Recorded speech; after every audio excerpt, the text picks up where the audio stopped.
What's up, everyone? John Rettinger from Techno Buffalo here, and this is my 8th time filming this intro. I'm hoping it's the charm. We are given a full review of Sony Ericsson's new flagship smartphone, the Xperia Arc, that we saw make its debut at CES 2011. Let's go ahead, take a look, and see if it lives up to that flagship name. Coming up with new ways to say does it live up to is getting harder and harder.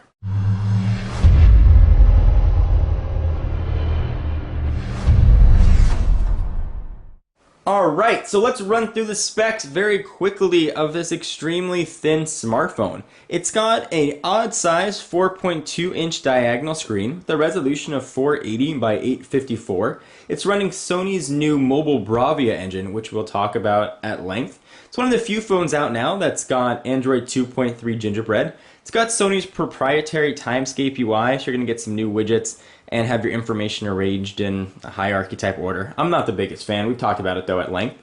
On the back, has a fairly common 8-megapixel camera with some very uncommon features that we'll also talk about. Flash and autofocus are here. It can record 720p video at 30 frames per second.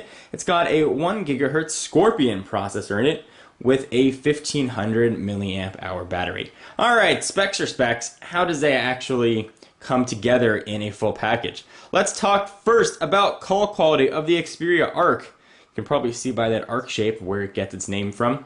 Much like its friend that shares a lot of specs with it, the Xperia Play, call quality was just about average. This is nothing to write home about. You're not going to think, wow, this is the best call I ever made, things sound awesome, but you're not going to think, it sounds really crappy, I can't hear anything. It's just good enough that you're not going to notice that it's bad, if that makes sense. It's average phone calls. I didn't have many drop calls. I did do my 20 call tests, and I had 3, so just about average. And I was using AT&T's 3G network. I should mention that this guy is available unlocked. And thank you to the folks at clove.co.uk for sending this over. And if you want to take a look and get one for yourself, link will be down below to pick one of these bad boys up. So call quality is average, speakerphone is average. I didn't have any of the Bluetooth connection issues though that I had with the Xperia Play. So something to keep in mind. Alright, so we mentioned during the overview that it's got Sony's mobile Bravia engine. What does that mean? In the world of QHD and AMOLED and Super AMOLED Plus and Super AMOLED Double Extra Super Plus, screen resolution and screen quality is all the rage. And this is Sony Ericsson's sort of foray into those high quality screens. And I gotta say, this is one of the best implementations that I've seen. Images look absolutely gorgeous. So I've got an image here in the gallery. Go ahead and zoom in. Colors pop, blacks are very, very black.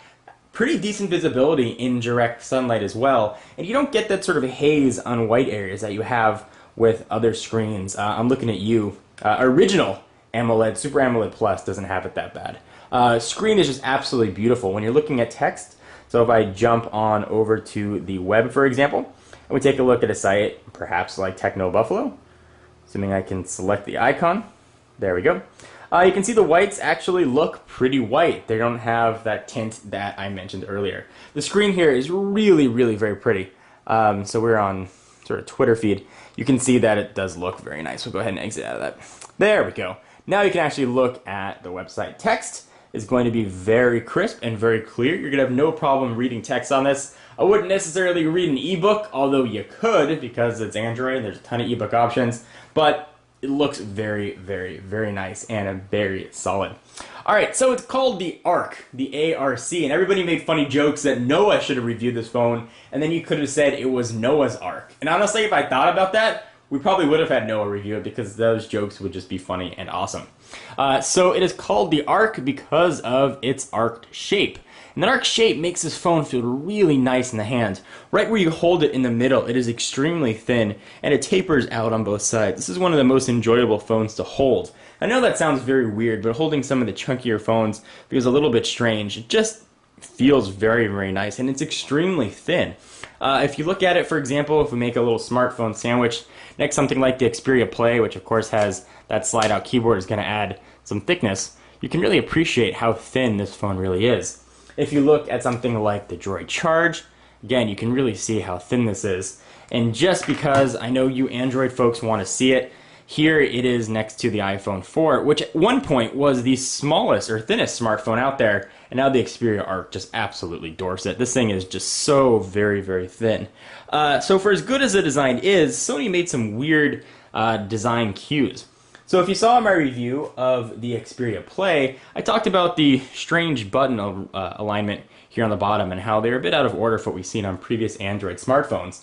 Well, evidently Sony decided to take that a little bit further and got rid of some buttons here on the Xperia Arc. So if you go ahead and take a look at a traditional Android phone, so we bring in the charge here, you've got your menu button, your home button, your back button, and your search button. Here you've just got a back button, a home button, and a menu button. A little bit weird. If you wanted to get your search on, you got to go ahead and do it with a soft button, because unfortunately we're missing that fourth one right there. This is running Gingerbread, which has a really, really awesome application management system built right in. And generally in stock Gingerbread, to access that, all you got to do is hit the menu button and you can access it right there. However, Sony decided to make things simpler, I guess, and get rid of that option. So if you want to access that, you got to make a shortcut to it on your home screen or access it directly from your apps. I found that to be very, very annoying. Alright, so I don't generally talk about cameras in my reviews because usually they're all varying degrees of suck. They snap pictures, you can take a shot of your dog or your friends out at a club, but you're not going to blow them up, and chances are it's not going to replace your primary camera. However, the Xperia Arc comes very close to camera quality and features. Let me go ahead and show you. So we'll jump into camera. We don't have a hard button for camera. You got your typical Android-looking camera options. However, what you've got is that little guy smiling at you, and this is the smile detection. Actually, what this will do is when you have somebody in frame. So if I had a face right there, and I was going to smile, as soon as I smiled, it would snap the picture. So if you take photos of kids and you're trying to get them to sit still, this is a really nice feature. Something to keep in mind that I really liked with the Xperia Arc. This is not something that's offered in all of Sony Ericsson's phones. Alright, so let's talk about speed for all of you processor junkies and benchmarking junkies. It received a quadrant score of 1,361. So certainly wasn't setting the world on fire with its quadrant speed. It was okay. It was actually lower than the Xperia Play, which came in at 1,392. But all those numbers don't mean much if the phone is going to work well for you. And this phone is pretty snappy. One of the areas where I generally notice slowness is in the browser. So if we look at Techno Buffalo, which does have Flash content, here you can see how slow that was to actually load up the browser. It's not overly quick. There's a little bit of lag. With Flash turned off, though, it's pretty zippy. But if you look at some of the dual-core phones, that's really where you see a difference. And this is just a single core. Which generally I don't say is the biggest deal, but when you're looking at Flash content and you're doing very processor-intensive things, having that extra core really does come into handy. So this is by no means a slow phone at all, but it does exist in the world of other phones out there when dual-core is becoming a standard, whether you're dealing with NVIDIA's Tegra 2 or whether or not you're dealing with dual-core Snapdragons. This just doesn't have it. So while it's excellent for today's standards and specs, if you're looking to sign a 2-year contract that is offered on your carrier, or you're looking to spend the several $100s it's going to cost to get this thing unlocked, chances are you're not going to be buying a phone or another phone in the next year or so, and you want to get something that's going to be future-proof, and you just don't have that option here, unfortunately.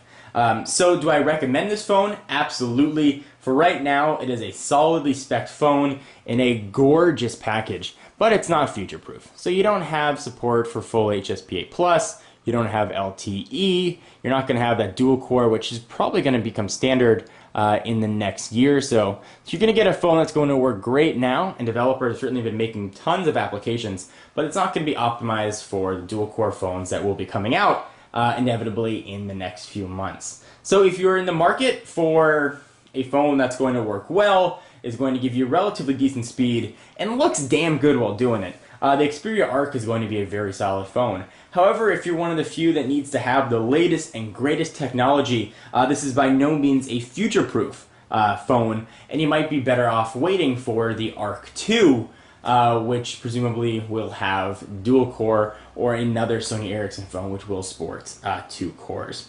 So guys, hope you enjoyed. Curious what you think about the Xperia Arc, whether or not it's for you. I am John Rettinger from Techno Buffalo, and I will see you in the next video. Bye-bye.